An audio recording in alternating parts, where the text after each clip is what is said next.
पूरे प्रदेश में जहां ऑक्सीजन को लेकर हाहाकार है, वहीं प्रदेश के मुखिया हर जिले में जाकर दौरा कर रहे हैं और हालातों पर नजर रख रहे हैं। करनाल पहुंचे मनोहर लाल ने कल्पना चावला मेडिकल कॉलेज में पहले प्रशासनिक अधिकारियों के साथ मीटिंग की। इस मीटिंग में स्वास्थ्य विभाग के अधिकारी भी मौजूद थे और उसके बाद हॉस्पिटल में बने ऑक्सीजन टैंक का दौरा भी किया।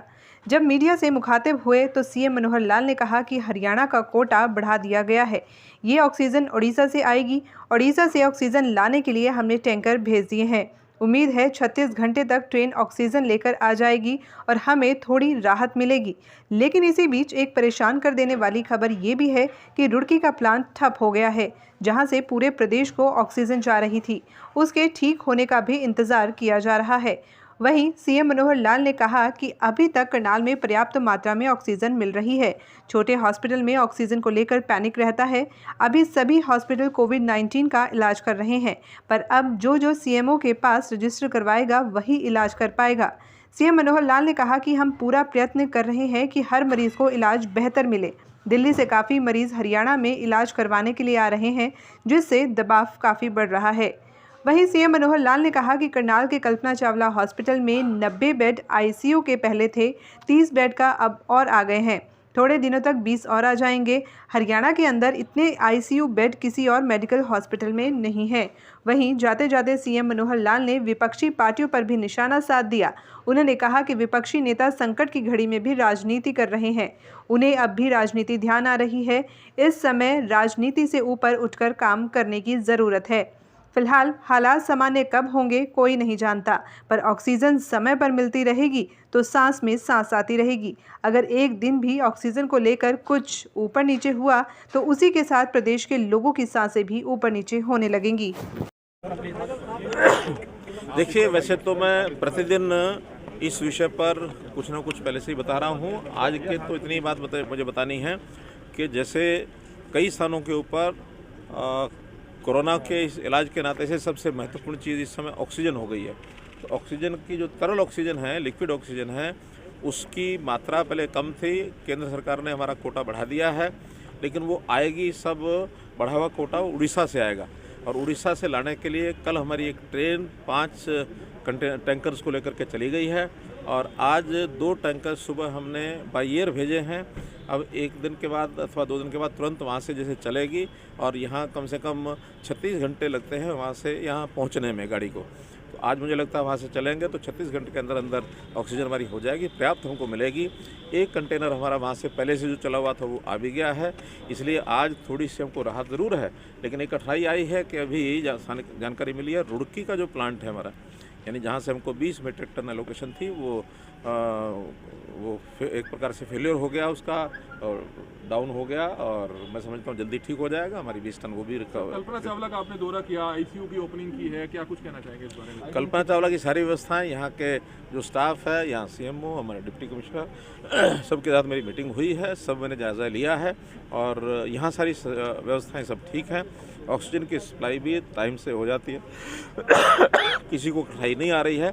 थोड़ा जो छोटे हॉस्पिटल्स हैं उनमें एक पैनिक रहता है कि हमको चीज़ मिलती नहीं है, लेकिन छोटे हॉस्पिटल्स क्योंकि पहले से सारे ऑन बोर्ड नहीं थे और अभी सभी हॉस्पिटल्स ने कुछ पेशेंट्स एडमिट करना शुरू कर दिए। आज हमने व्यवस्था बनवाई है सारे प्रदेश में कि छोटे हॉस्पिटल भी जो अपने आप को रजिस्टर कराएंगे सीएमओ के साथ, केवल वही कोविड के पेशेंट्स को और अपने एडमिट कर। सर, आप प्रदेश के मुखिया हैं, आप किस तरीके से सुनिश्चित करेंगे कि हर व्यक्ति को एक बेहतर इलाज मिले पूरे हरियाणा के अंदर? लगातार हम प्रयत्न कर रहे हैं, क्योंकि ये बीमारी, जैसा मैंने पहले बताया कि एक अनुमान के हिसाब से इसकी संख्या बहुत बढ़ेगी, ये तो ध्यान में था, लेकिन इतनी ज़्यादा बढ़ेगी। पिछली बार की जो संख्या 3100 थी और वो 12000 तक पहुँच गई है, 4 टाइम्स। तो 4 टाइम्स बढ़ने के बाद एक प्रेशर बहुत पड़ा है, लेकिन उस लिमिटेशंस के अंदर हम सबकी व्यवस्थाएं देख रहे हैं। मोर ओवर जो दिल्ली का पेशेंट है बड़ी संख्या में, वो भी हमारे चाहे गुरुग्राम है, फरीदाबाद है या सोनीपत है, इवन जीटी रोड पर सब जिलों में, यहाँ करनाल में भी। आज ही मुझे एक फ़ोन दिल्ली से आया कि हमारे एक पेशेंट हैं और उनको इलाज के लिए थोड़ी सहायता चाहिए।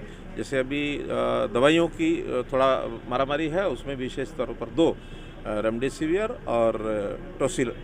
कल्पना चावला मेडिकल कॉलेज ने 1 साल पहले एम्बुलेंस मांगी थी, सिर्फ एक एम्बुलेंस है उनके पास जब से अस्पताल बना है।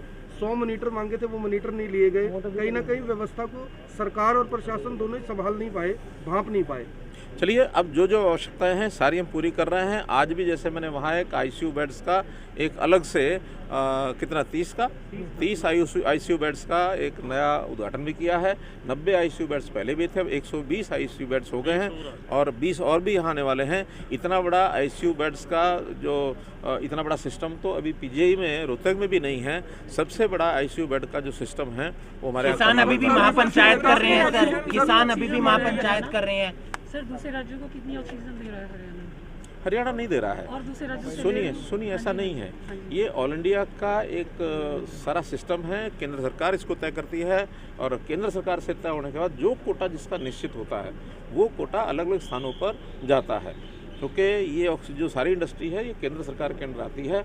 हमें इसका कोटा जो पहले 162 मीट्रिक टन मिला हुआ था वो बढ़कर के 232 मीट्रिक टन हो गया है। हमने 300 मीट्रिक टन की अपनी आवश्यकता ये बताई हुई है। 2-3 दिन में 262 आने के बाद हमको पूरा पता लगेगा कि इसमें हमारा काम चल रहा है कि इसमें और तेजी करनी है। हम चाहेंगे कि ऑक्सीजन का कोटा हमारा ज़्यादा बढ़े। किसान अभी भी महापंचायत कर रहे हैं। आरोप लगा रहे हैं, विपक्षी नेता लगातार आरोप लगा रहे हैं कि बीजेपी के जो नेता हैं वो इलेक्शन में बिजी रहे और पहली वेव के बाद सेकंड वेव के दौरान कोई इंतजाम नहीं किए, जिसके कारण ये सारा कुछ हो रहा है। विपक्षी नेताओं को इस संकट की घड़ी में भी राजनीति ध्यान में आती है। हमारा निवेदन है कि संकट की घड़ी है, राजनीति से ऊपर उठ करके सब लोग मिल करके इस कोरोना की लड़ाई में